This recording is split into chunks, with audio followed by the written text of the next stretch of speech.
Hey guys, Luke here, and welcome back to my new series. It's going to be a Road to Glory. This is the introduction episode, the pilot, whatever you want to call it. Now, the theme of this Road to Glory, it's just going to be a traditional one.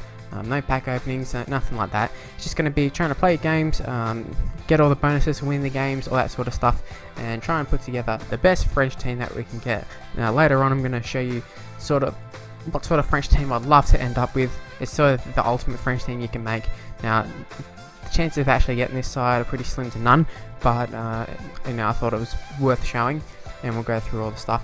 Now, I don't want to just go and, the first episode, I want to go and buy Mangala and Lacazette and all that sort of stuff. I'd love to progress my way through, start off and pick up discard value players and pick up some silvers, some bronzes, all that sort of stuff, and work my way through the divisions, because it'd be really shitty if I just go through and open some packs with some Microsoft points and stuff and get Ronaldo or something and then just go and buy a French side. Like, that'd be boring, I think.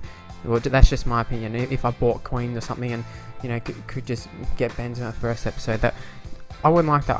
I like to see people struggle. I like to watch Road to Glories, whether it be an ultimate team or career modes, football manager, all that sort of stuff, where you start off at the bottom and get to the top.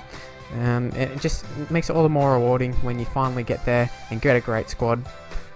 Now, this actually recorded a few weeks ago, which is when I decided to do it. I think I was based off Josh Flip's series I was watching at the time from FIFA 12 or 11. I was going back and watching that, and I was like, man, I really like that. I like the old school Road to Glory. People don't do it nowadays. People are so hell-bent on doing something different that no one does the originals anymore. So I thought we'd go back to basics, try and put together a really nice French squad. So you saw that was the sort of squad that we're going for. Ideally, we'd like to go for the 4-1-2-1-2 formation. Cabela, I think, would be the cam. I'm not sure. There's not too many cams, I'd have to say. Obviously, I think we could put maybe Pogba or someone cam position, but I wasn't aware of actually how expensive he was at the time. But some of these top players are going to be hard to get. The Benzemas, the Pogbas, the Ribery's especially. I don't know if we'll ever get Ribery, but Lloris, I think, is definitely a must-have. But thankfully for us, that the opening pack we actually got quite a number of bronze French players.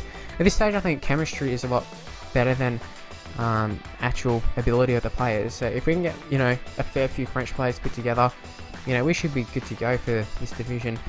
Even at this stage, we're gonna have to play in this division, the 10th division, anyways. So either way, it doesn't really matter. But you see, just going through, getting lots of minimum value French players, getting some cams in.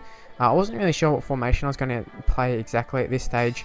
I definitely wanted to eventually move to the 4-1-2-1-2, but it's sort of playing to the strengths of the players that I've got. And I thought the 4-2-2-2 would be the best for this side. So you can see me getting a few cams in. We had a gold striker from Chile or someone, and we just needed to get that the second French striker in. Also, fortunately for us, we ended up getting a French centre-back, so that worked in really well. So at this stage, a centre-back isn't something we need to prioritise right now. I mean, we'll probably have to eventually get them in. I'd love to get in a keeper real soon.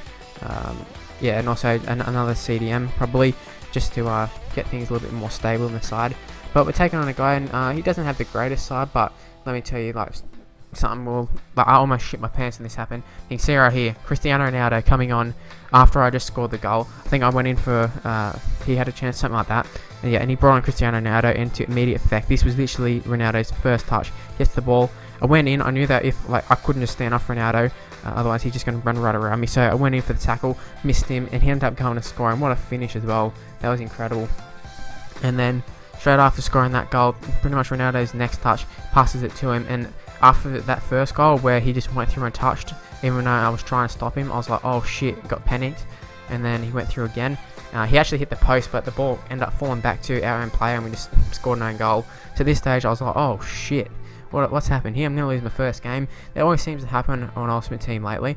I start off and I always lose my very first game. I don't understand why, but it just happens all the time. But thankfully, Paredes, or however you pronounce it, he goes through and ends up scoring for us. So it was 2 at half time. And I've got to say, apart from those initial Ronaldo first two chances, we sort of shut up shop in terms of Ronaldo, and I sort of figured him out He was a one-trick pony, just using the pace rather than doing anything else, and we ended up, like I said, working it out. We ended up scoring the goal with Paredes again. I'm not really shit with the pronunciations. I'm probably going to be shit the whole series, so get that out of the way and say sorry about that. But they picked up our first win, and that's where we're going to leave the episode. Hopefully you did enjoy it. Hopefully you can drop a like, and hopefully it's a series you want to see, and hopefully you can subscribe to my channel. So I'll see you in the next episode, guys. Bye!